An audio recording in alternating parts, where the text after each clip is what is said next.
The big 18-wheeler struggled to a stop as I pulled into the parking lot.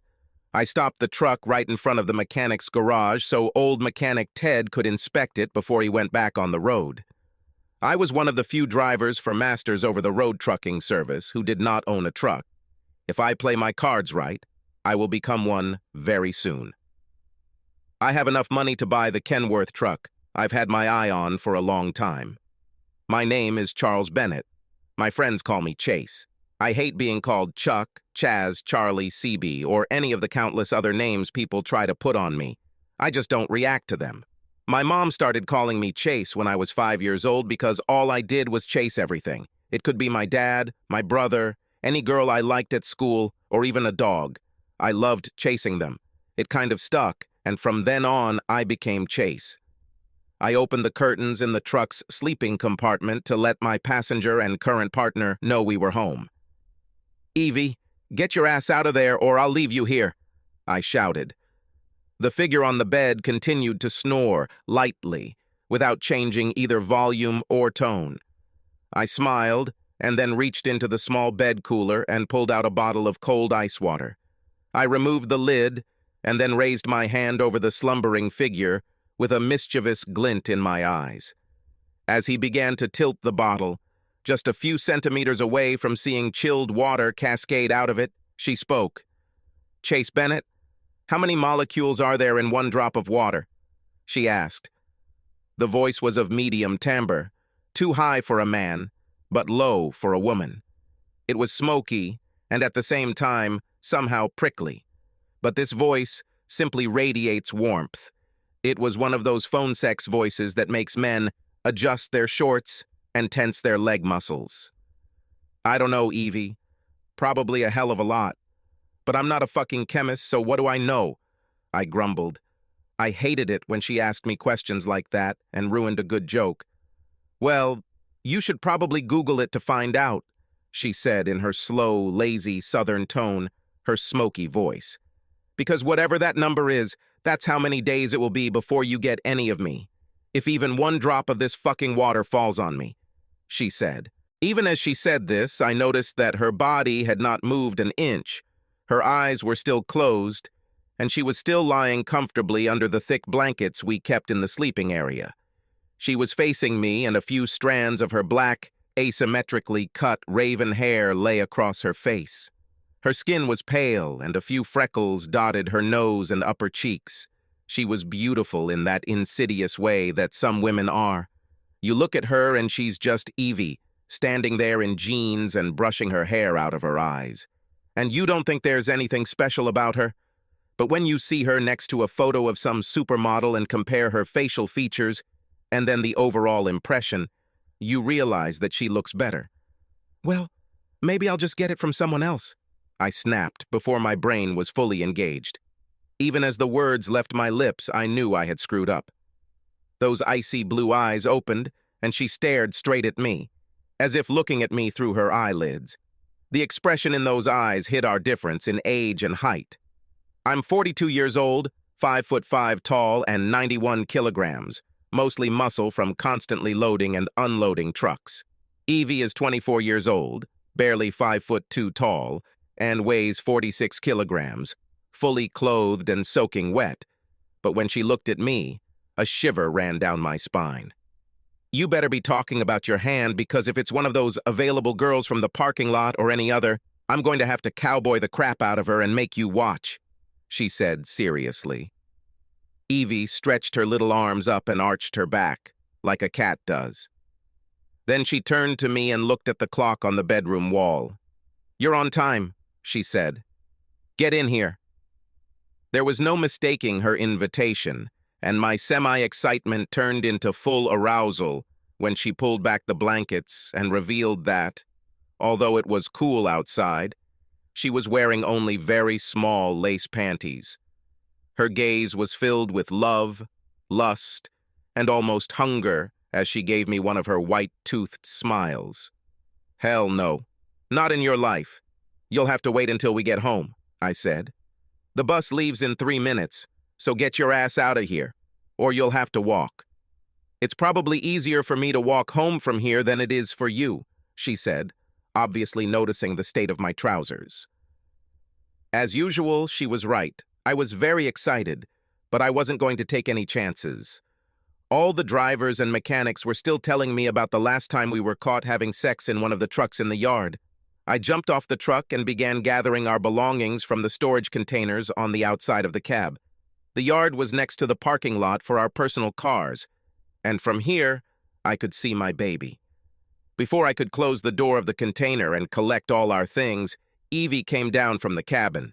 "Chase, throw that shit on the ground," she said, laughing. As usual, I complied with her request and looked up at her. "Catch me," she shouted and stepped away from the truck, falling like a stone into my outstretched hands. "Evie, what if I missed?" I hissed at her. "No problem," she said. "Besides, I know that you will never let me fall to the ground. You love me too much for that." A grin appeared on her face that didn't want to disappear. "Have I ever told you that I love you?" I snapped. "Maybe I just like having sex with you?" "Don't even try, idiot.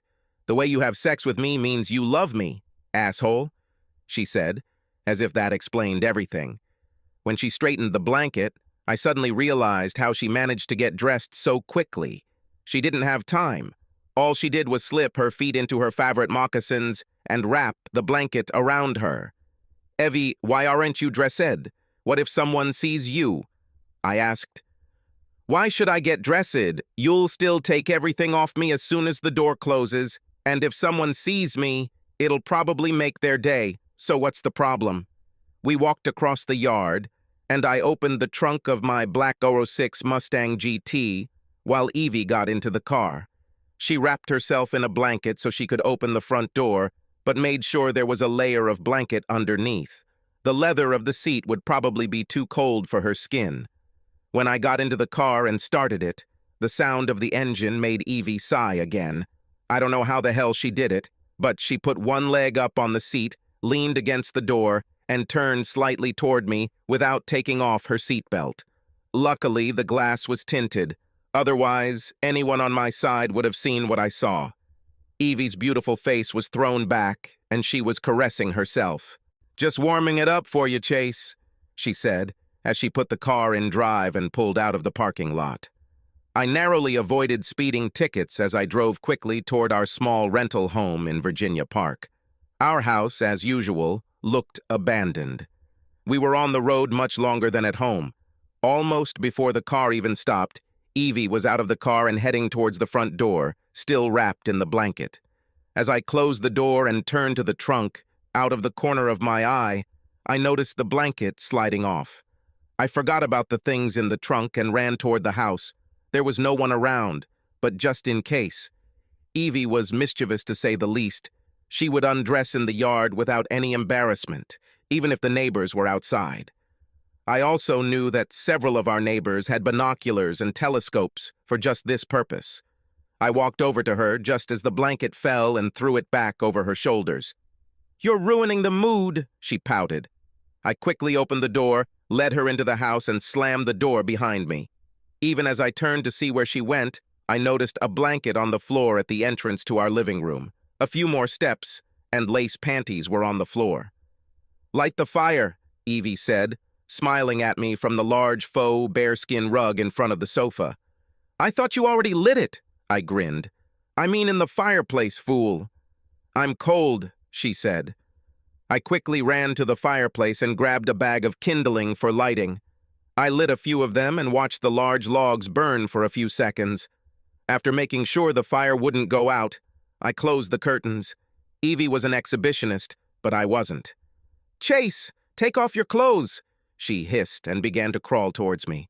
I slowly unbuttoned my shirt, as if I couldn't remember how to undo the buttons. Evie pulled off my shoes and threw them across the room, then began to work on my socks. She then unbuttoned my jeans and pulled them down. My favorite Mustang boxers were all I had left, and she sat there giggling at them, in a way that only someone who truly cares about me could do.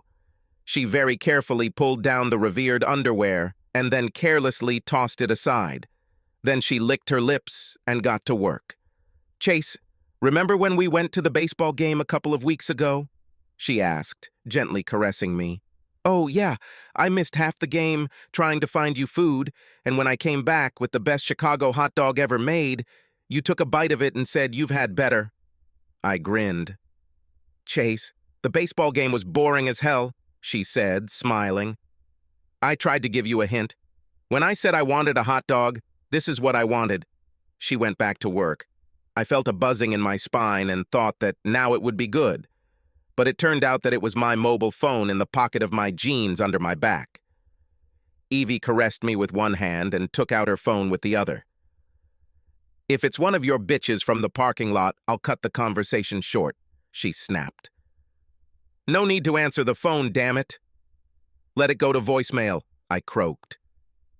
With a sadistic gleam in her eyes, Ava pressed the answer button and spoke into the phone. "Hello, Pam. Yes, we are already home. Okay, I can wait," she said, winking at me. Then she moved the phone between her ear and shoulder and looked at me, who folded my hands in a pleading pose and whined like a puppy. She climbed on top of me and slowly started having sex with me. I just lay there and watched her work. She smirked at me as she started talking on the phone again. "Hello, Bill. How are you?" she said as I shook my head. "Yes, damn it. For that kind of money we can come back." "Oh, we were just having sex. I know that all of you out there think that this is all we do.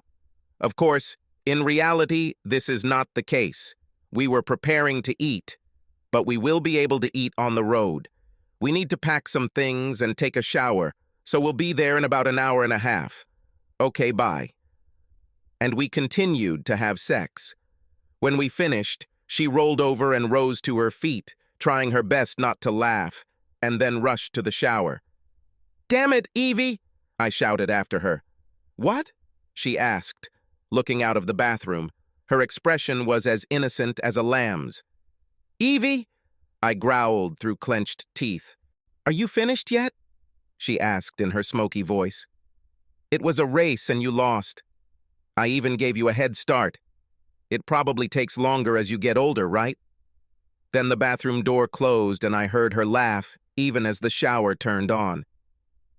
"I'll think about Betty when I'm done with this," I growled, heading to the upstairs bathroom. The bathroom door behind me slammed downstairs with such force that I thought it would break off its hinges. And there, Evie stood and looked at me. Evie's breasts rose and fell with deep, heavy breathing as she looked at me. They looked like two halves of a melon on her chest. Her eyes were barely visible as she approached me, still wet and lightly lathered with shower gel. Evie pounced on me and started having sex with me again. Then we lay silently, still connected, with our eyes closed, holding each other. After what seemed like an eternity, she whispered so quietly that I almost didn't hear her. "I love you, Chase." "Ha!" I replied. "I said your little cartoon bitch could do it like this," she snapped. Evie didn't really like the Flintstones, but for some reason she fucking hated Betty Rubble. Maybe because of her black hair and beautiful eyes, people always compare them. But for me, mentioning Betty always worked. We showered together and washed each other gently, then gathered fresh clothes and headed back to the freight yard. We went in her car because my Mustang was parked for the winter, as it was sure to snow in the next few days. "Evie, where is he sending us this time?" I asked, taking our large bags. Eva only packed large bags when we were away for more than a few days. "I don't know exactly, but it's in Michigan, so it's going to be a long drive, which is why I packed for cold weather," she said, slipping her small hand into mine. In quiet moments, Ava took every opportunity to touch me. Even when she said Michigan, the hairs on the back of my neck stood up, and I tried my best not to give anything away. This job, depending on how much it paid, could have given us enough money to buy ourselves a truck, but I was already thinking about giving it up. "Evie, will we ever settle down?" I asked, seriously. "Not until you're ready," she said, putting on her sunglasses and smiling. "How will I know when I'm ready?" I asked again. "I'll tell you," she said, taking me by the hand and leading me to the door. Evie and I returned to the yard and went into the office. Bill hugged Evie and shook my hand. So, these are good news and bad news situations, Bill began. The trip will be long, so you will be on the road during Thanksgiving, but it will pay almost double the going rate. So this will give you what you need to get that Kenworth you've been whining about for months. What's bad? Evie asked seriously. Well, you know, being on the road away from home during the holiday.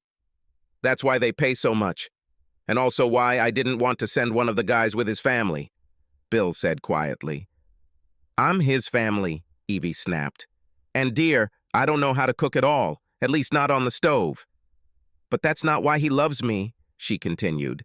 We feel at home on the road, just like anywhere else, so don't even worry about it. Where are we going? She asked, smiling. The trip is simply wonderful. You don't even have to help unload.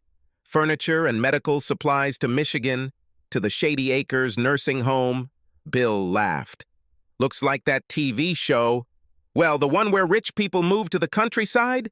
Evie laughed. That's Green Acres, girl, Bill laughed, handing Evie documents and information about his place of residence. They were both having so much fun that neither of them noticed that I was still standing at the table, frozen as a statue. My eyes were closed, and I almost stopped breathing. What happened, Chase? Evie asked, looking back at me. It's easy to find out, Bill said. He just realized that now that he has enough money to buy his own truck, he can't put off marrying you any longer. We're not going to get married, Evie snapped. Why? Asked Bill. Well, mostly because Chase didn't ask me, she said quietly. And in general, we are not like that. The gloomy tone of her words killed the joyful mood in the room. In fact, the mood began to fade as soon as he mentioned the nursing home. What do you mean you're not like that? Asked Bill. We're just friends and business partners, Evie said. I think everyone has the wrong idea about us. Our friendship simply brings certain benefits, but that's all there is. Bill burst out laughing and fell onto the couch in his office. What's so funny? Evie asked. Bill looked up at her, stopped laughing, and asked, Evie, have you ever traveled with other truck drivers? Of course not, Evie snapped, as if she had been insulted. I know that any or all of them, including the married ones, would jump at the chance, whether it included additional benefits or not. Hell, I'd start driving a truck again, and Elaine would kick my ass for the chance to ride with you. Does Chance even pay you? Asked Bill. No, not really, Evie answered. Then why are you traveling with him? Bill asked again. Before she could formulate a response, Bill turned to me. Chase, maybe let Evie take turns riding with you? He asked me. Does she help you a lot when unloading? Can it read the map well enough to navigate for you when you hit parts of the road where you can't use GPS? Let me guess. When you pull into a truck stop for a little rest and see one of these Bettys, does Evie just make room for it in the sleeping compartment? Or does it go and eat it while you indulge your base desires? Asked Bill. And all the reports about her damaging property or getting into fights with waitresses who look at you cannot be true. Well, speak up, he said. You travel together, you eat together, God knows, you sleep together, and hell, quite often, as I heard you live together. Damn it. You finish each other's goddamned sentences, he said, placing his hands on his belt. I don't care what you call it, but for the most part, you two are already married, so deal with it, he hissed. Now get out of here and go to Detroit, he said, and ended the conversation. The truck we took for the trip was a large Freightliner with air suspension. It's a really nice car, and the sleeping space is huge compared to what we're used to. We stopped and took plenty of snacks and drinks for the road, choosing places to eat and refresh ourselves from the restaurant lists on the GPS. When we left the yard, I think Evie realized that I needed to think, so she just kissed me on the cheek and went to bed to take a nap.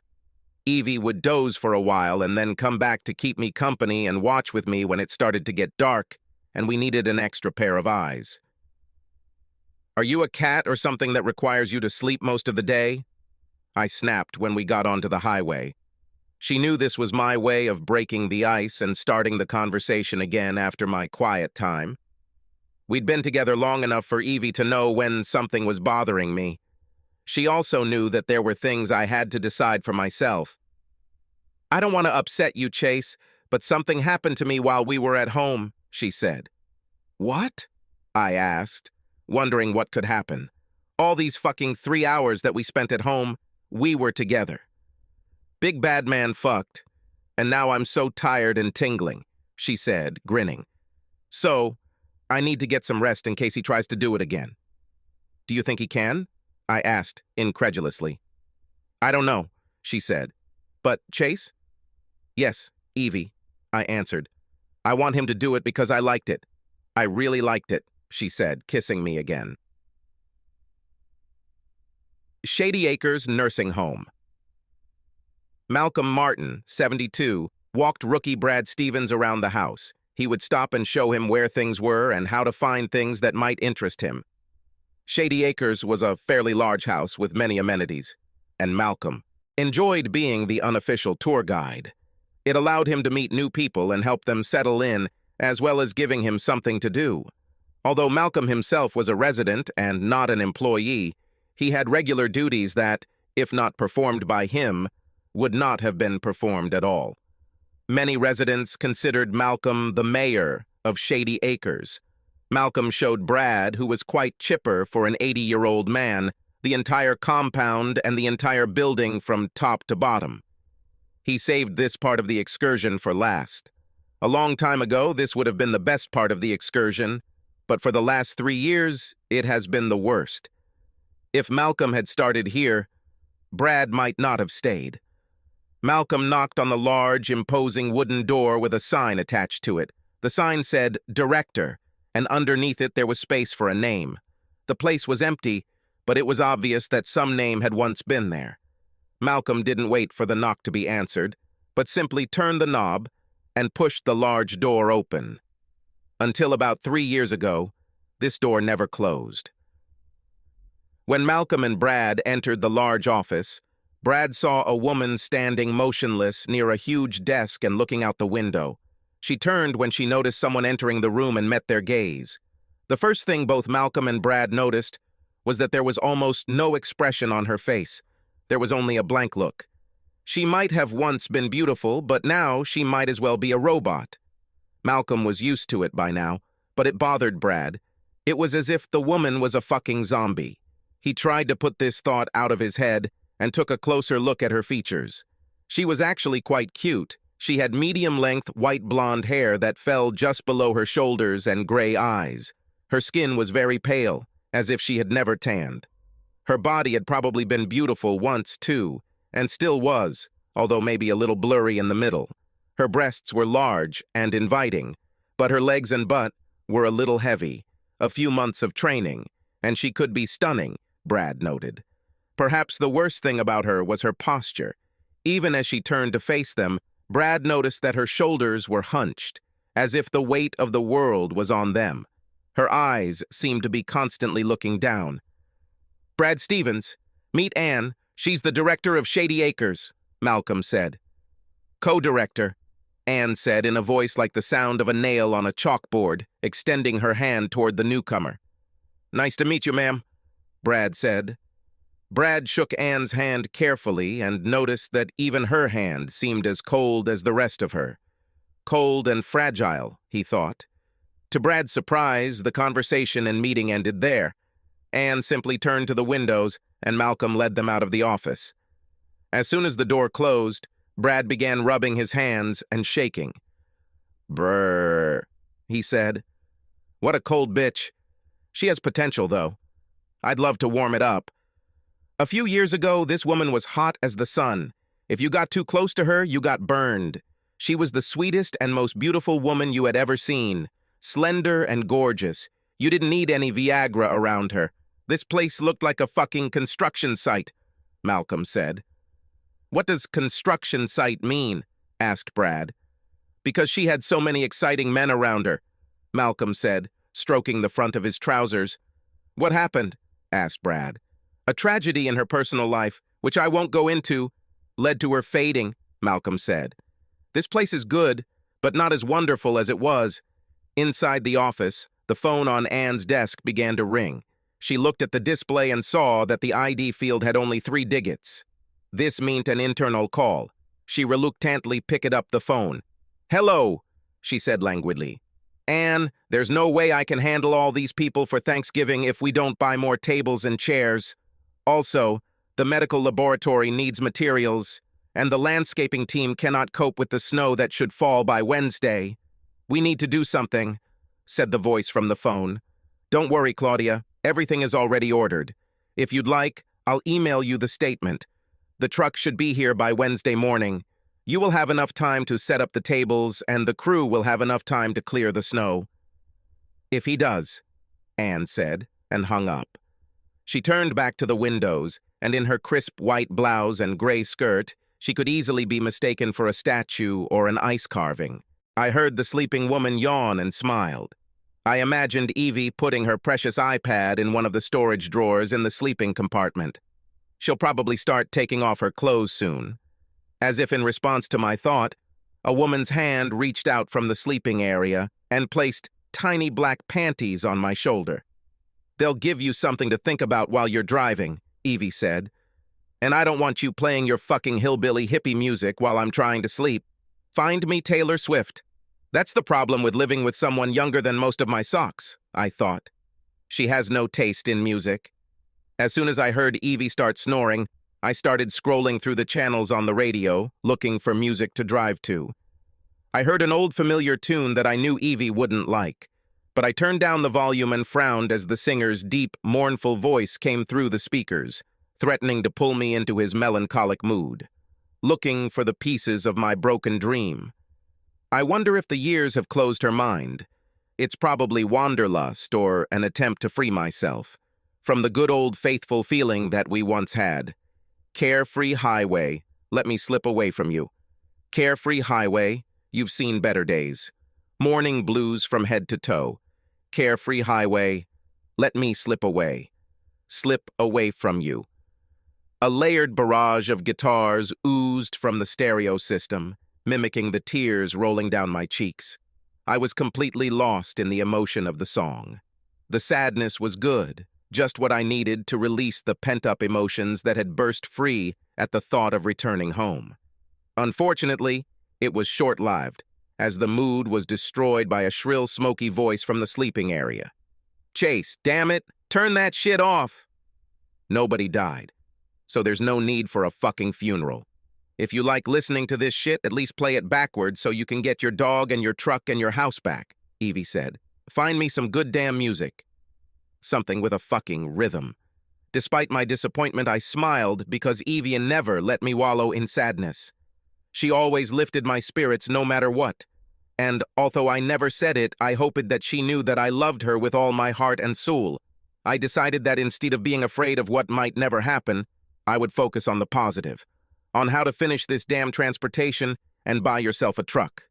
Evie and I would still work for Bill, but we wouldn't have to pay a huge rental fee to use one of Bill's trucks.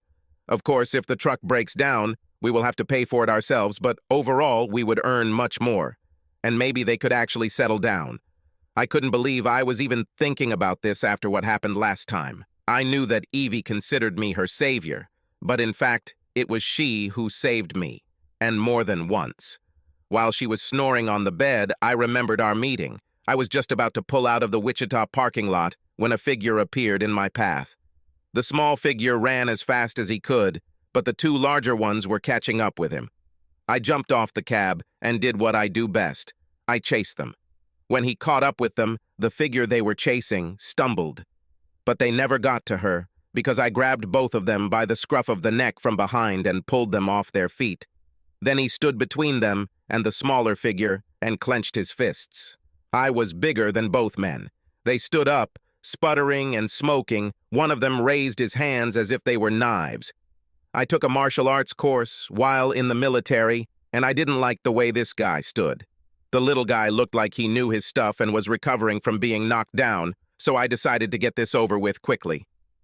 "I'm third, Dan," the little man began as I charged at him, using my superior size and strength to knock the guy down. As soon as he was on the ground, I knocked him out with one punch to the jaw. I always tried to get the smaller, faster guys on their backs where they couldn't use their fancy moves. One day, a guy who was about 6 feet tall hit my watch with a weird spinning jump kick. This will never happen to me again, I thought, turning to face the other guy. But all I saw was his back, butt, and legs as the guy ran away, leaving his friend unconscious. "You better run, asshole!" shouted the small hooded figure who was now standing next to me. I turned to go back to my truck and heard this smoky voice behind me. "Hey, guy, thanks," she said. I just chuckled and continued walking. Returning to the truck, I started it and watched as a small hooded figure stood on the edge of the highway and looked down. As I started to drive away, the figure looked my way and gave me a thumbs up just as the snow started to fall. "Damn," I said under my breath. I thought I was lucky because she seemed to be going in the opposite direction. Well, I could still just drive past her. As I slowly picked up speed, the hood pulled back and I saw all this black hair spilling over my shoulders. She looked at me with her big blue eyes, and before I knew it, I stopped the truck. "I knew you wouldn't pass by," she shouted through the open window. "Where are you going?" I growled. "Probably to Wyoming and the wide open spaces," she answered cheerfully. "And I'm going to Little Rock," I said. "Sorry." "Oh, I've always wanted to see Little Rock," she cooed. "This is the town of my dreams, and it's right on the way to Wyoming." "Get in the fucking truck," I snapped. She was so tiny that I had to lean over the seat and extend my arm as far as possible to help her up. As soon as I dragged her into the truck, I immediately realized that she was not simple. "Where are you going anyway?" I asked her. "I told you I was going to Wyoming, but if you can only take me to Little Rock, then that's fine, Mr. Grumpy," she said. "Wyoming is northwest of us," I snapped. She stuck out her lip and frowned slightly, but not much. "Little Rock is located southeast of us, in exactly the opposite direction. Every mile we travel will take you further away. So we're going the long way," she said, as if we were going to travel together for a while or something like that. "How old are you?" I asked before putting the truck in drive. 22, she snapped.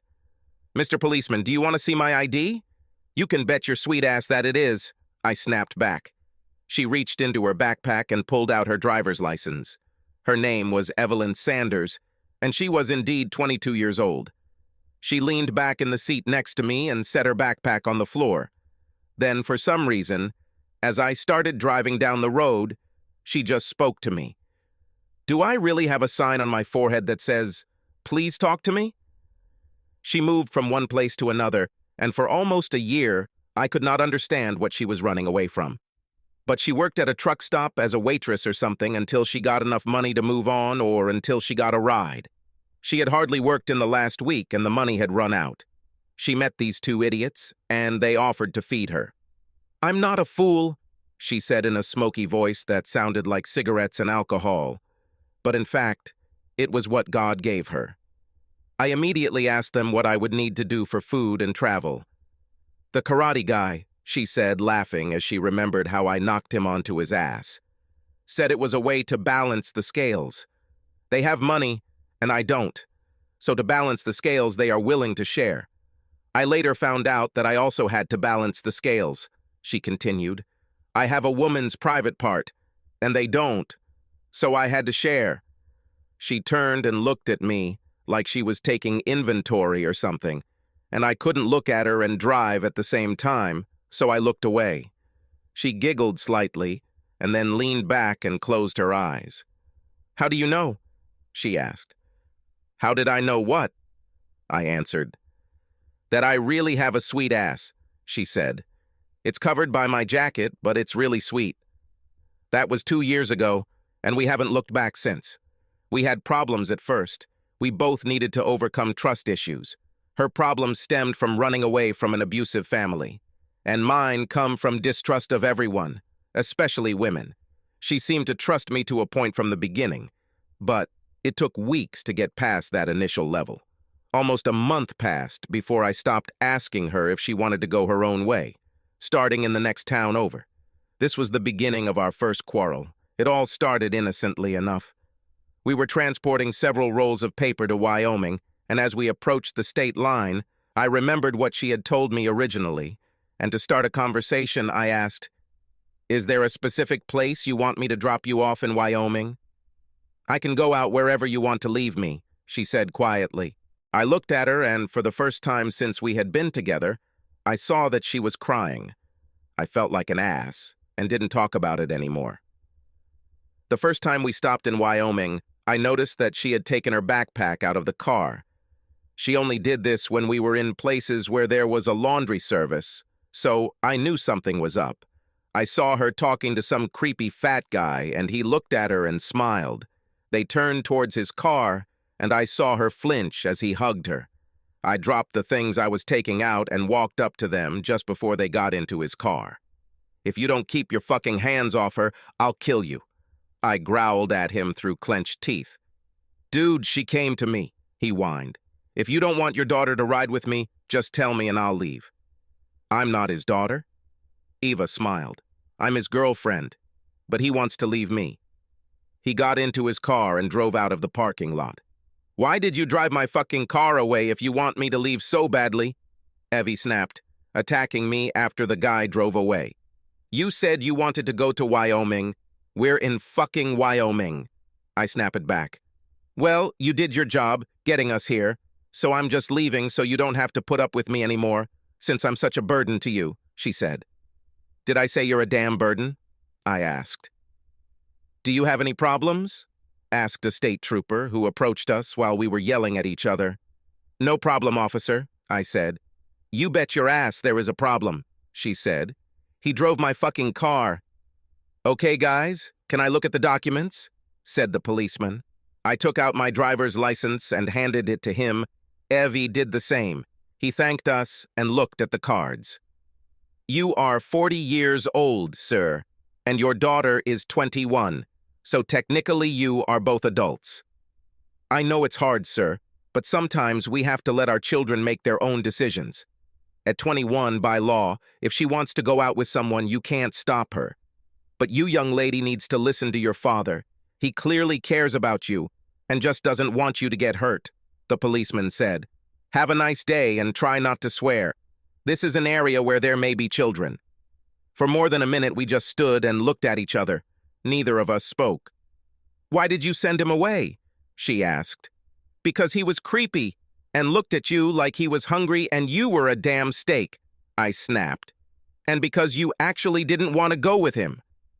I saw how you grimaced when he hugged you. Why do you care? You wanted to get rid of me from the very beginning," she snapped. "If I want to end up where no one wants me, I just hitchhike home." So here in Wyoming, the scales are balanced. You have done your good deed. See ya. "Get your little ass back to the truck," I snapped. "I'll tell you when you can leave." "Oh, really?" she snapped. "Yes," I said firmly in response. "Well, Dad," she said, laughing, "you did something wrong." "What exactly?" I asked, smiling back at her. "My ass isn't small, and why do you keep talking about it?" I sat silently with my mouth open. I hadn't mentioned her ass for a month. After that, everything went relatively smoothly for a while, during which time we got used to each other and even started flirting a little. Evie was definitely flirting, but only with me.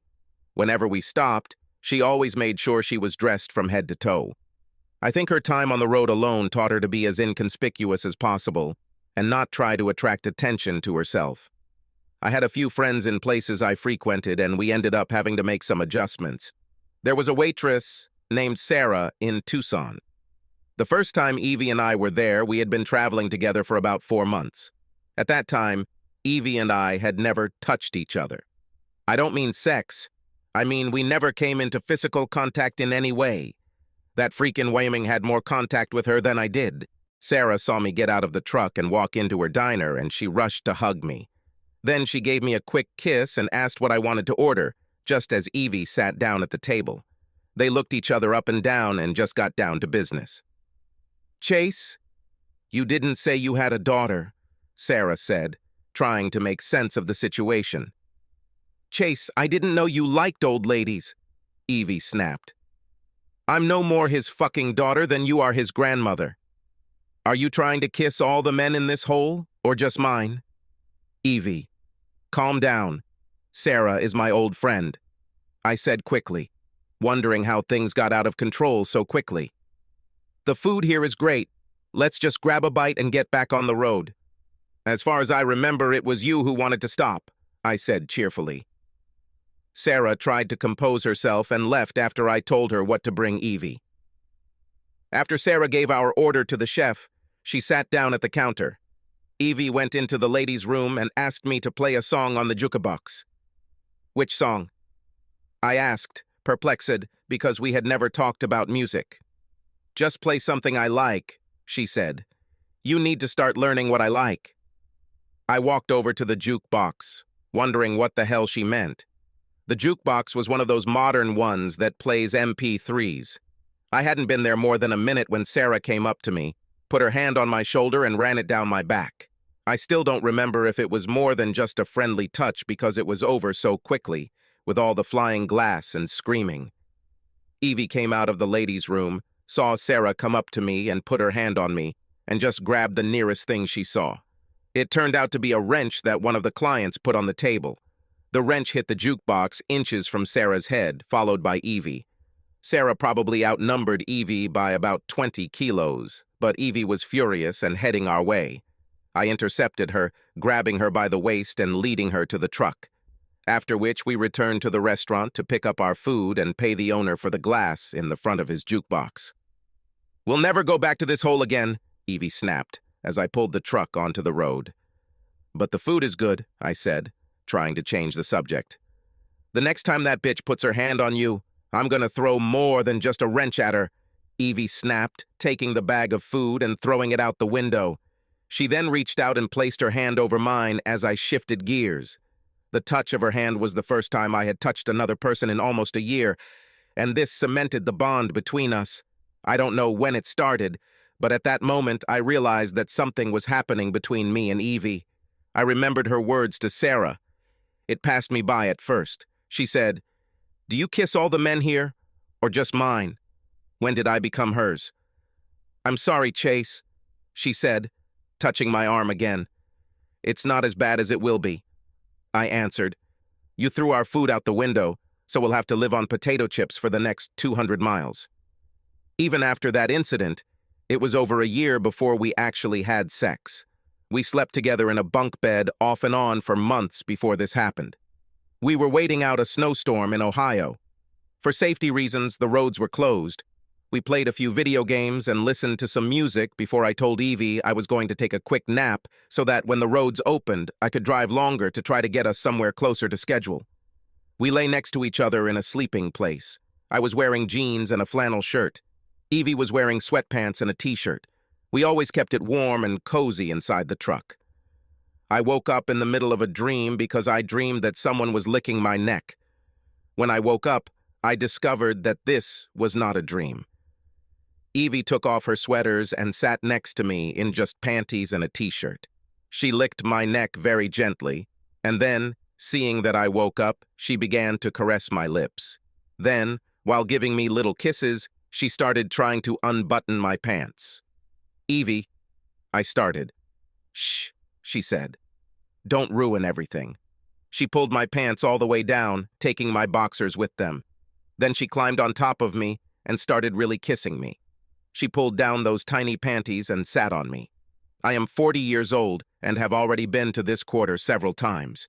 Even though he was married, he had never felt anything like what he felt when he first had sex with Evie. I don't know how long we've been doing this, but then a snowplow came by and cleared the road for miles without us noticing. I learned from Bill that the building where we were supposed to deliver the goods was closed due to the storm, so we would not have been able to deliver the goods anyway. We ended up going to the hotel to shower and found ourselves in the same bed for the first time. Evie, coming out of the shower, wrapped in a towel, came and sat next to me. She wrapped her arms around me and kissed me. "It was the best present for my birthday," she said seriously. I didn't know what to answer, so I remained silent. Later that day, we went to the mall. We went from store to store. Buying her everything she had her eye on.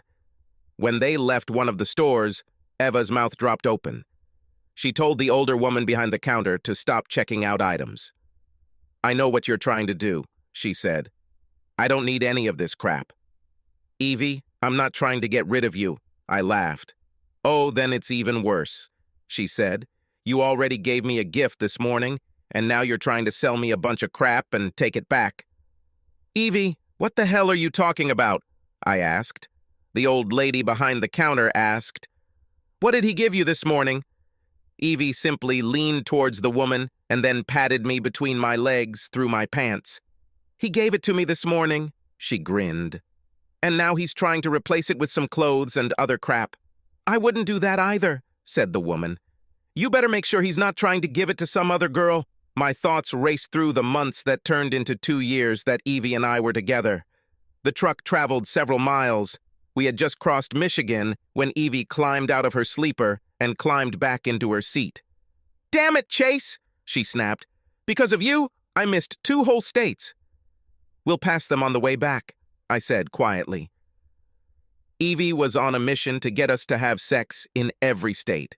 Therefore, every time we passed through a state we had not yet been to, we had to duly christen it. I must have had a lot on my plate because I really enjoyed marking our territory in each new state, as much as she did. If we stopped, we would probably be snowed in again, and your birthday would only be in a couple of months, I told her. "We'll probably be a little late anyway," she said. "We have about 75 miles to go, and it's already starting to snow. We'll be lucky if the speed is about 35 miles per hour." Evie was spot on, and we were passing through the large gate in front of Shady Acres a little over 2 hours later. I drove the truck through the grounds to the main building and pulled into the back of the small loading dock. I pulled out and pulled the trailer in as easily as if I did it every day. Even Evie was impressed because she didn't know that I had been doing this every day for a long time. "Damn it, buddy. You're the best truck driver we've ever had here," said a voice. "You reversed into that dock like a damn pro." "Let me call the guys, and we'll unload you," he said, going back into the building. "Chase, are we going to go out and stretch our legs?" Evie asked. "You can if you want, but I'll just sit here and play games on your iPad and maybe check my email," I said nervously. The snow was falling more and more heavily, and at least another 15 to 20 centimeters were expected to be on the way. I heard the moving crew unlock the trailer doors and begin to remove the cargo. Evie jumped off the truck and poked around. She returned a few minutes later and said, "You can come out, honey. They're unloading the truck, but they're using hand jacks for the pallets. We'll be here for at least a couple of hours, maybe more."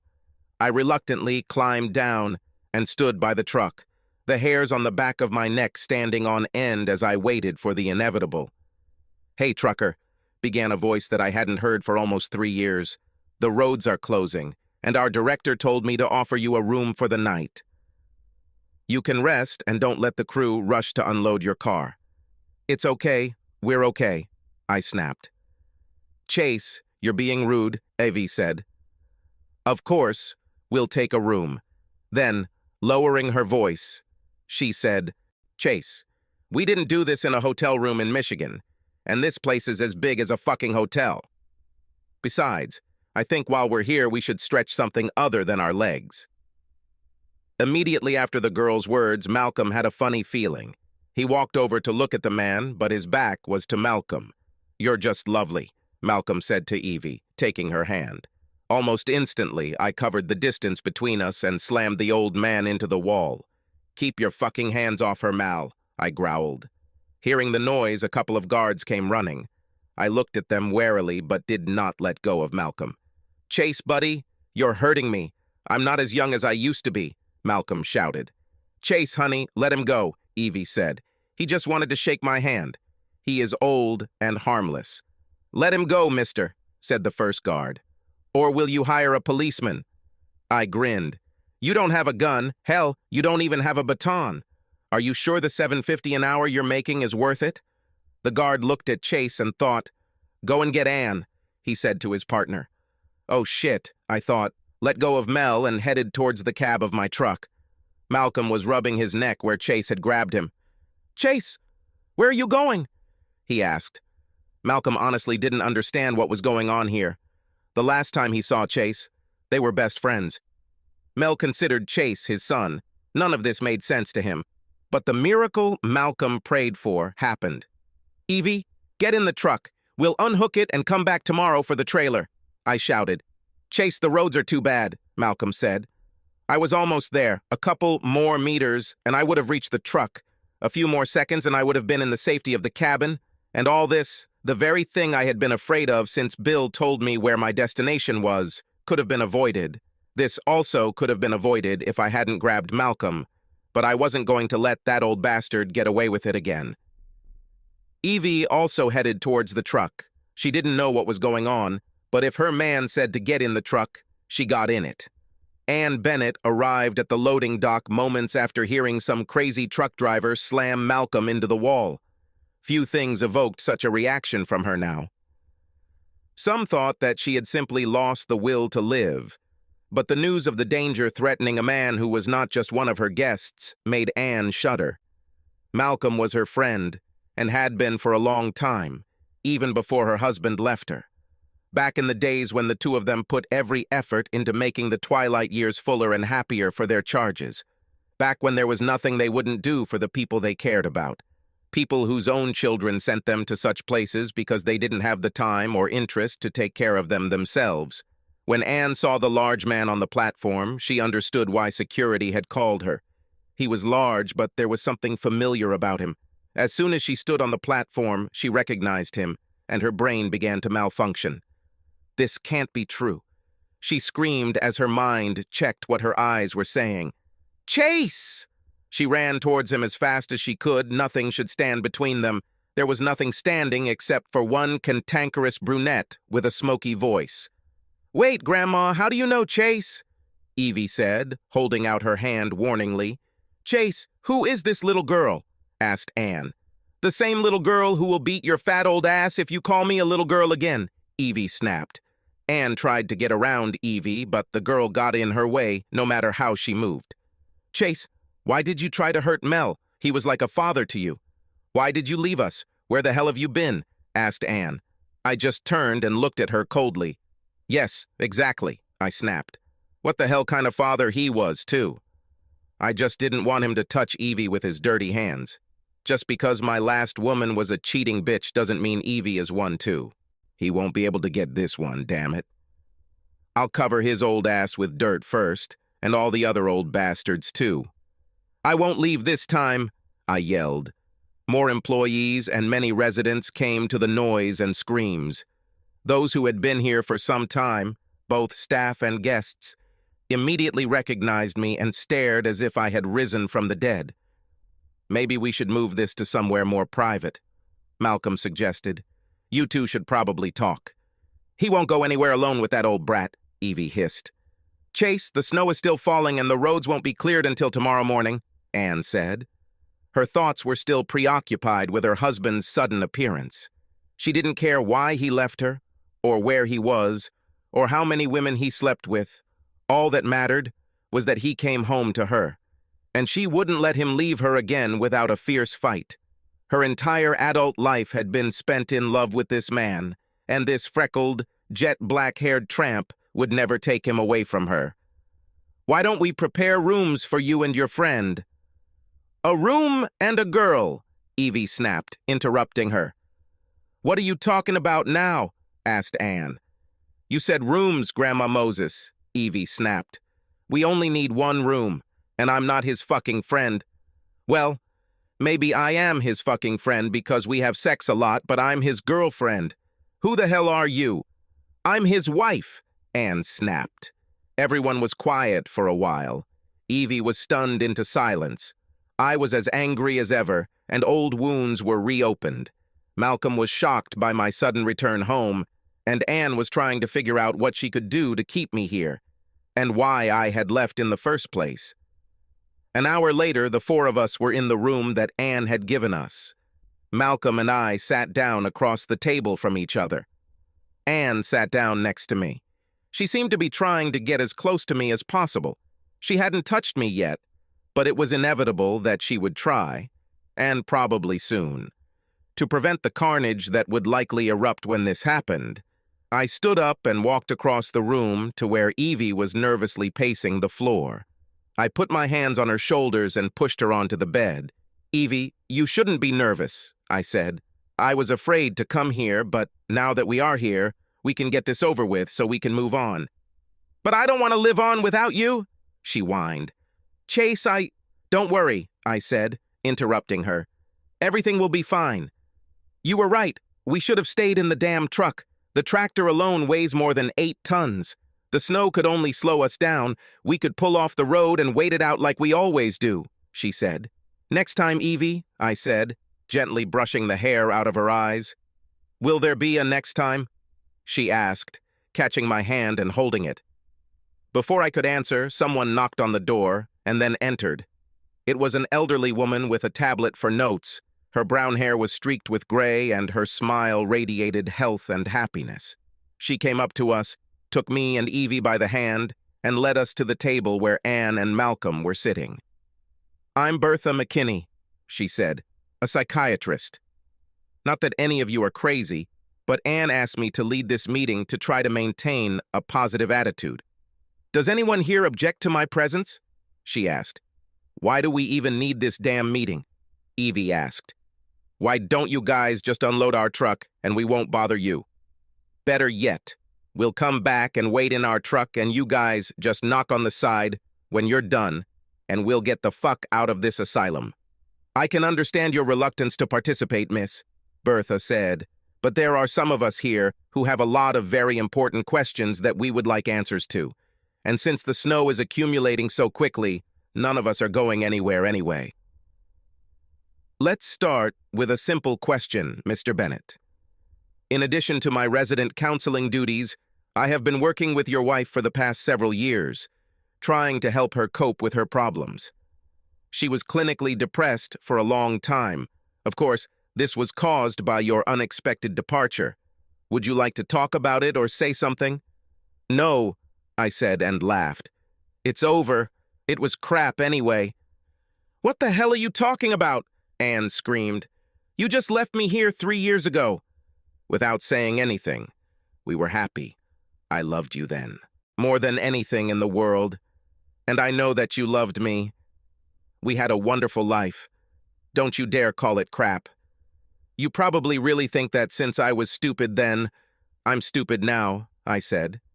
"Perhaps this is not the best question to begin with," Bertha said. "Let's try something simpler. As far as I understand, you and Mal were very close. So why did you attack him today and, without any provocation, slam a 70-year-old man into a wall?" she asked. "It was his fault," I snapped. "He himself is to blame." "Like this?" asked Bertha. "What did he do?" "He misinterpreted me," I said. "It doesn't matter, I forgive him," Mel said, extending his hand to me. I just stared at her like he was offering me a dead rat. "I don't need or accept your fucking forgiveness," I snapped. "It was you who screwed up, not me. You should have been smart enough to stay away from Evie." "Okay, we haven't gotten anywhere. Why don't we try a different direction?" "Anne, why don't you start and tell me what you remember about the time you spent with your husband? Does anyone object to this?" asked Bertha. "I don't care who says it. Let's just get this shit over with." "But I object to you calling him her husband," said Evie. "Chase and I were happy," Anne began, looking at Evie. "After being married for about 8 years, I had an opportunity. I graduated in healthcare management and was tired of working in hospitals. I was offered the position of manager of Shady Acres, and I really wanted it. This would give me the opportunity to have a more personal impact on the lives of the people I cared for. Of course, I couldn't do this without Chase because we would have to move to this state to do it. I knew that with his business management degree, Chase could find a job anywhere, but I was still worried that he wouldn't be willing to just move to another state. To my surprise, he fully supported me. He even came to work here with me, knowing that we did not have enough employees. This place has become our life, and the guests have become our extended family. We put almost everything we could into this place, and we're happy. I handled most of the patient issues while Chase handled the day-to-day activities. We were a great team. It seemed that every day we loved each other more and more. There was nothing I wouldn't do for Chase, and I've already seen the lengths he's willing to go to make me happy, Anne said. Be strong, Evie said, loud enough for everyone to hear. Don't puke, no matter how much of this shit she spills. Just keep it in. She looked up and smiled, noticing that everyone was looking at her. Oh, sorry, I didn't think you could hear me, she said, smiling. Anne cleared her throat and spoke again. One day, Chase just disappeared without warning. We didn't have a fight or anything. He just kissed me goodbye, said he was going out to get the things I told him we needed, and hasn't come back since. At first, we all thought there might have been an accident, but the truck was parked at the gate, and his Mustang was missing. All his clothes were there. Only Chase and his car were missing, she said. Tears were streaming down her face, and it was obvious that she could not continue. Anne just changed overnight after Chase disappeared, Malcolm said, continuing the story. It didn't just affect her, it affected all of us. We were like one big happy family, and then one of the most important parts of that family disappeared without warning. We all rallied around Anne to make her life easier and support her, but it was like she just died, and there was nothing left of her but a shell. She never came out to talk to us anymore. Where before she was always there, she is now just an administrator, and we miss her for who she was. Anne had the gift of seeing people's pain and doing something to make them feel better. She was an angel to all of us. She did for us what no doctor or anyone else could do. She brightened the lives of many old people in a way that even their families could not do. She was a gift from heaven, and Chase was like the son we never had. He was always there to help too. They were the perfect couple until he disappeared and broke Anne's heart, Malcolm said. We searched for him for several months but could not find a single clue. All the detectives thought we should look in management or business because that's what he went to college for. No one could have predicted that he would become a truck driver. Bertha saw me lean back in my seat, shaking my head and giggling. Would you like to add anything? She asked me. They gave you the textbook version, but they left out a few important details, I began. Like those two idiots said, I quit my job and moved to this state with Annie, because she was right when she said I loved her and would do anything for her. And I really thought that we loved each other and our life together was wonderful. Or so I thought. But it was all nonsense. She never loved me. And if she even thinks that she did, then she is damn crazy. You don't cheat on those you love. I loved you and still love you. I would give anything to have you back, Anne said loudly. I looked at her across the table, and in the coldest voice I could muster, I said, I listened to your bullshit version of everything, so give me a chance to tell you how it really happened. Please continue, Bertha said. As I said, we worked here to make everyone's life better.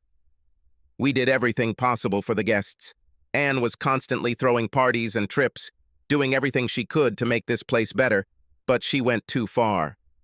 About a year after we moved, I began to notice that Anne was constantly sending me things.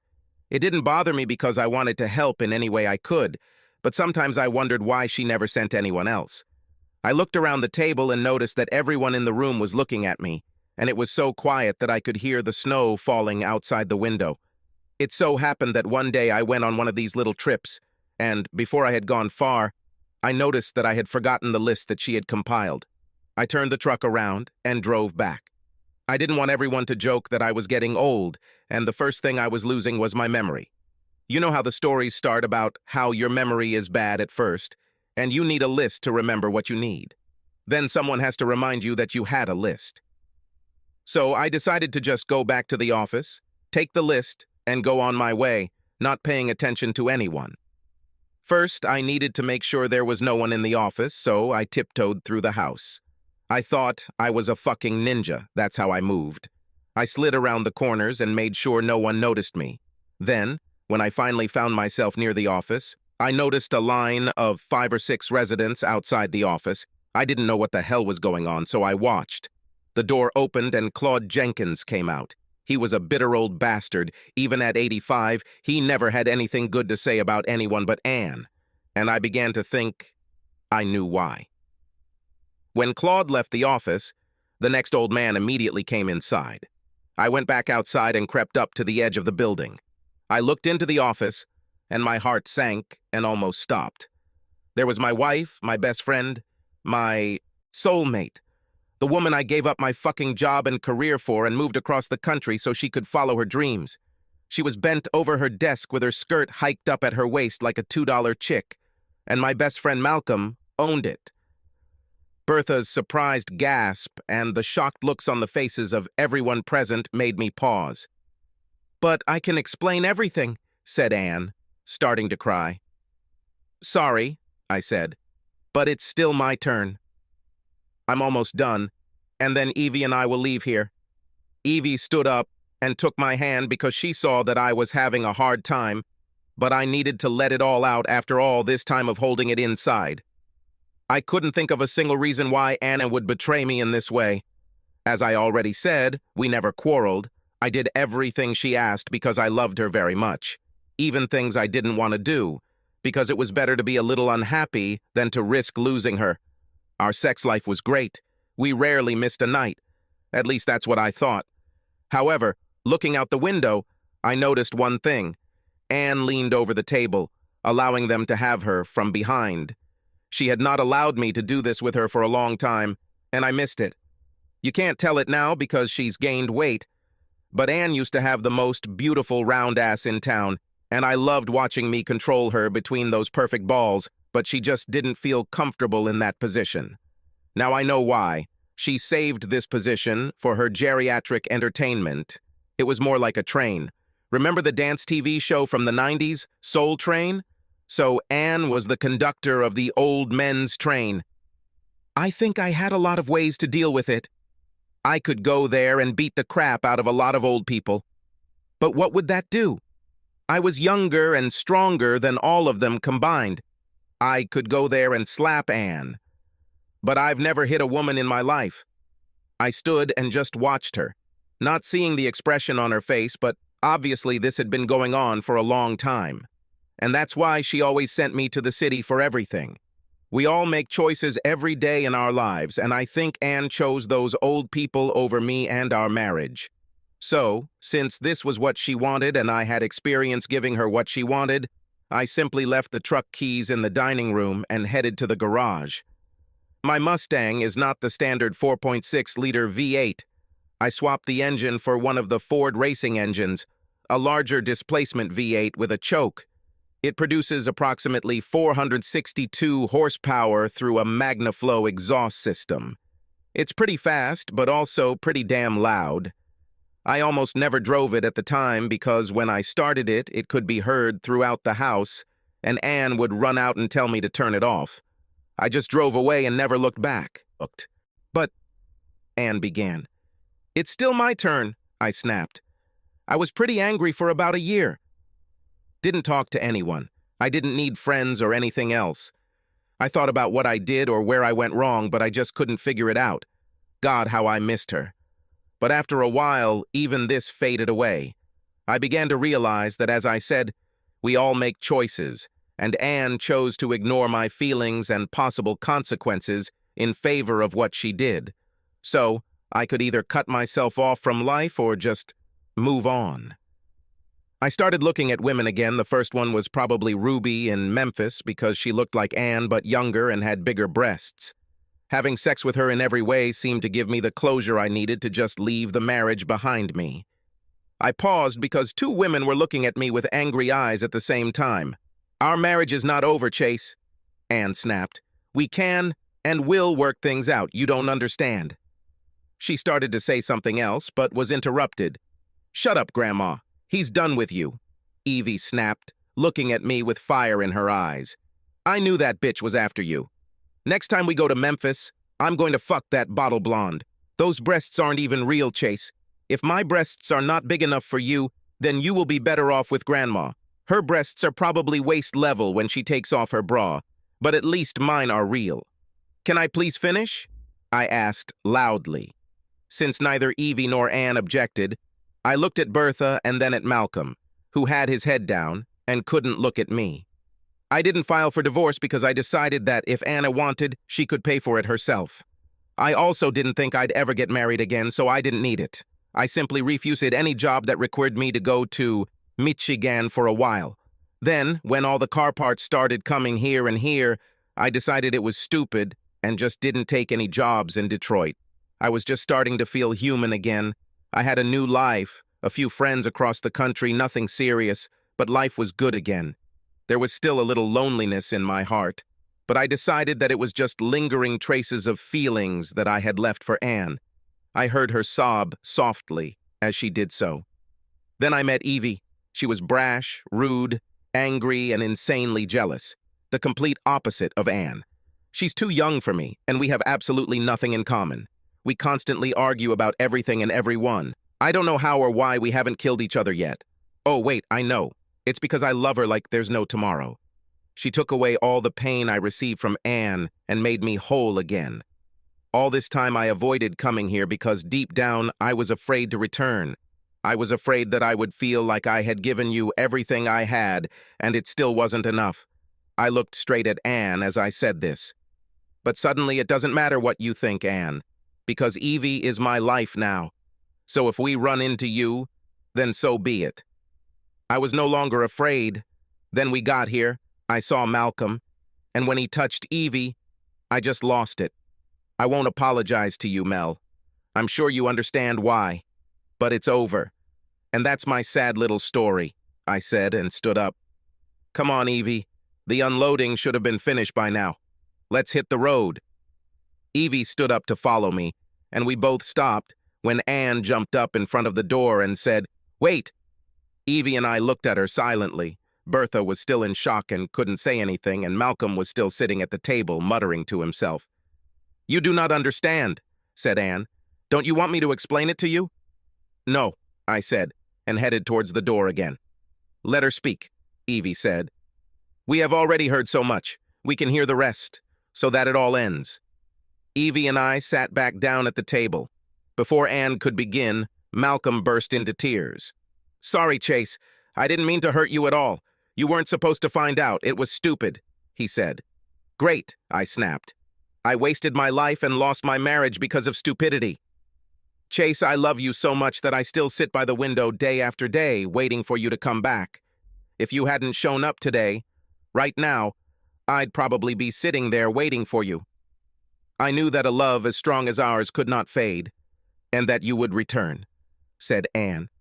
"As you already said, we loved each other. You talked about how much you loved me. I loved you just as much, and I still do. You were the only man in the world for me, and you will always be." When she said this, Evie snorted and laughed. "Chase, only two things were important to me back then. First of all, you, and second of all, this place and my people. If you remember, some of those older guys were very depressed, almost to the point that they simply lost the will to live. One of the worst was Claude Jenkins. He didn't care anymore. I started talking to him about it and found out that even at his age, he has a very strong sex drive. I thought that an 80-year-old man didn't know what to do with this. Anyway, one thing led to another, and I started wearing slightly more revealing blouses around Claude, and it got results, leading to more and more teasing and finally some touching. I never told you about this because I didn't see anything wrong with him, but I knew you'd be furious. It took time, almost 6 months, but he began to fade away again. He became so depressed that he did not leave his room. I had to get Malcolm to bring him to my office, and that's when you went on your first shopping trip. I felt damn guilty, but I was determined to save this old man's life, and I succeeded. Chase, he could barely continue. But over the next few weeks, he became human again, better than ever. I was amazed that something so simple worked when all the drugs and psychologists had failed. It didn't cost anything, didn't take anything away from us, and worked so well. I didn't think for a second about what it might do to you, to us, or to our marriage, but if I had, it would never have started.